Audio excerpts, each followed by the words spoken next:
Captain प्रशांत सीधे आपके पास आते हुए, डीजीसीए को पता है कि सबसे ज्यादा उड़ाने इंडिगो भरता है, घरेलू उड़ाने। अगर नए नियम आप ला देंगे बिना उससे बातचीत किए, आप कहां से लेकर आएंगे फ्लाइट चलाने के लिए लोगों को? केबिन क्रू अचानक से कहां से लेकर आ जाएंगे अगर आप इस तरह से छूट देने लगेंगे समय सीमा की? तो क्या सीधे तौर पर डीजीसीए की जिम्मेदारी नहीं मानी जाए अगर इस तरह के हालात बने हैं, नए नियम थोक दिए गए और तैयारी पहले से कोई की नहीं गई? चित्रा जी, थोड़ा सा आपको टाइमलाइन समझना पड़ेगा, दर्शकों को भी ये समझना पड़ेगा।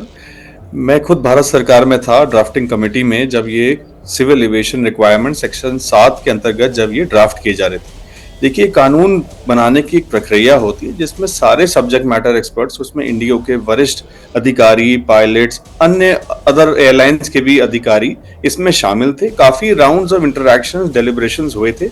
ये घटना मैं आपको 2 साल पहले की बता रहा हूँ। उसके बाद में थोड़ा हम आगे चलते हैं। उसके बाद उच्च न्यायालय में ये मैटर गया है। उच्च न्यायालय में इसका ऑर्डर ये निकला कि इसको 2 फेज में इंप्लीमेंट किया जाए, 1 जुलाई ऑनवर्ड्स और 1 नवंबर ऑनवर्ड्स। तो ये कहना सरासर गलत है कि भारत सरकार की नीति में कोई खराबी है। दिस डिसीजन, ये रूल जो बना था पब्लिक इंटरेस्ट में बना जाता है। पायलट्स एक बहुत अहम भूमि निभाते हैं पूरे एविएशन इंफ्रास्ट्रक्चर में, और ये ग्लोबल स्टैंडर्ड्स को मैच करने की एक हमने कोशिश की थी एंड उसमें सबकी सहमति हुई थी। उच्च न्यायालय का ऑर्डर है, उसका उल्लंघन हम एक तरह से देख पा रहे हैं। और ये कहना बिल्कुल गलत है कि इंडिगो ने प्रिपेयर्डनेस दी थी। इंडिगो, मैं खुद उनके ऑडिट्स और सर्वेलेंस पे जाता था। It is one of the safest airlines.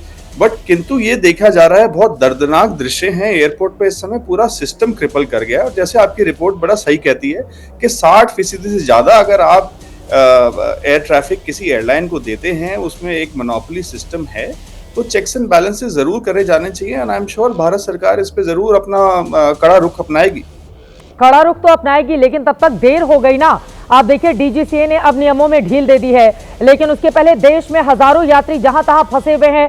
5 से लेकर 15 तारीख तक कैंसिलेशन चार्ज इंडिगो नहीं लेगा, लेकिन जो फ्लाइट कैंसिल होगी वो दूसरी फ्लाइट कहां से लेने जाएंगे? और अभी हालात ये है, मैं चाहूंगी जरा आप तस्वीरें दिखाइए, और उसके बाद सरकार के जो नुमाइंदे हैं उनसे भी, और अनुराग भदौरे भी हाथ उठा रहे हैं। आप सोचिए, दिल्ली से देश के किसी हिस्से में आप जाएंगे, फ्लाइट कितनी महंगी है। जयपुर में जाने के लिए फ्लाइट अगर टिकट बुक कराएंगे 88,000 रुपए, 88,000 रुपए।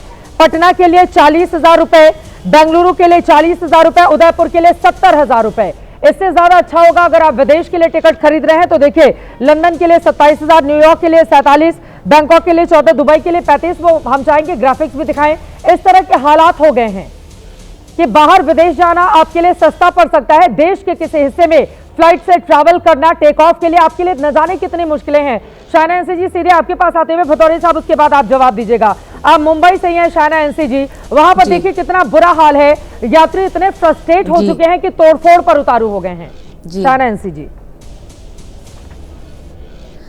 देखिए, सर्वप्रथम तो मैं ज़रूर संवेदनशीलता के साथ कह सकती हूँ कि जो कंज्यूमर है, जो नागरिक है, जो पैसेंजर है, उनको बहुत कुछ झेलना पड़ा, क्योंकि 300 फ्लाइट कैंसिल होना, हज़ारों पैसेंजर्स को ऐसे ये केओस में कोई जवाब नहीं मिल रहा है और वहाँ चुप्पी, ये नहीं चलता है। जहाँ तक सरकार की का पोजीशन है, बिल्कुल स्पष्ट है। हमने इंडिगो से भी कहा है, एनडीए की सरकार और रामानायडू जी जो बहुत ही प्रोएक्टिव मिनिस्टर हैं एयरलाइंस के, उन्होंने भी कहा है कि पैसेंजर कन्वीनियंस और सिविल एविएशन के जो मिनिस्ट्री डायरेक्टर जनरल है डीजीसीए, वहाँ बहुत सारे मुद्दे के ऊपर हाईलाइट किया है। नंबर 1 कि आपको कोई इनसेंसिटिव रिव्यू नहीं लेना है। जो आपके पास कोई मॉनिटरिंग सिस्टम्स है, एक्सरसाइज है, वहाँ आपको डायरेक्ट करना है कैसे इंडिगो को स्टेबलाइज करें ऑपरेशंस के लिए, ताकि ये फेयर हाइक्स भी ना हो। जो आपने कहा चित्रा जी, बिल्कुल सही है। आज कोई भी व्यक्ति जिसके माता पिता बीमार है या परिवार में कोई हादसा है, क्या आप 80,000 दे सकते हैं टिकट के लिए? बिल्कुल नहीं। तो DGCA has asked IndiGo clearly to submit a comprehensive road map. उनको ये बताना है कि उनके क्रू रिक्रूटमेंट को लेके क्या है, ट्रेनिंग को लेके क्या है, सिक्योरिटी और रिस्क असेसमेंट को लेके क्या है उनकी भूमिका। बात नहीं है, अब इंडिगो के बहाने दूसरी विमान कंपनियां भी ज्यादा प्राइस हाइक पर उतर आई हैं। उनकी ओर से भी मान लीजिए इंडिगो ने कैंसिल किया, दूसरी जगह जाए, वहां पर कहां से लेकर आएंगे आम आदमी इतने पैसे? हम तो हवाई चप्पल से, प्रधानमंत्री जी ने जब कहा था कि हवाई चप्पल पहनने वाला भी यात्री विमान से ट्रैवल करे, वो हमने देखा भी। लेकिन मौजूदा परिस्थिति क्या बताती है शाहनैंसी जी? बिना किसी तैयारी के नियम ला दिया गया, इंडिगो ने तैयारी नहीं की, डीजीसीए की तैयारी अधूरी रह गई और देखिए यात्री परेशान हो रहे हैं। देखिए चित्रा जी, सर्वप्रथम तो मैं ये कह सकती हूँ कि गवर्नमेंट का एक्शन प्लान क्या है। जब आप रिव्यू और मॉनिटरिंग की बात करते हैं, डीजीसीए का काम ही ये है कि सिविल एविएशन मिनिस्ट्री देख लें कि क्या है इनकी आपत्ति, क्या है इनके प्रॉब्लम्स, लेकिन क्या है सल्यूशन।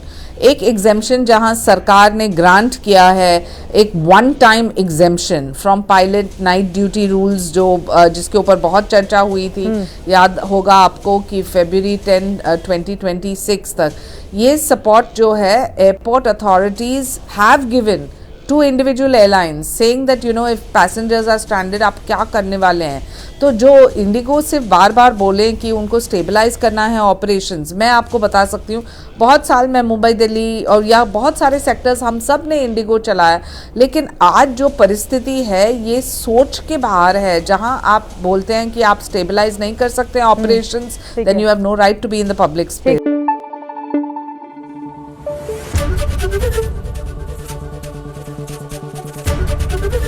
एबीपी न्यूज आपको रखे आगे।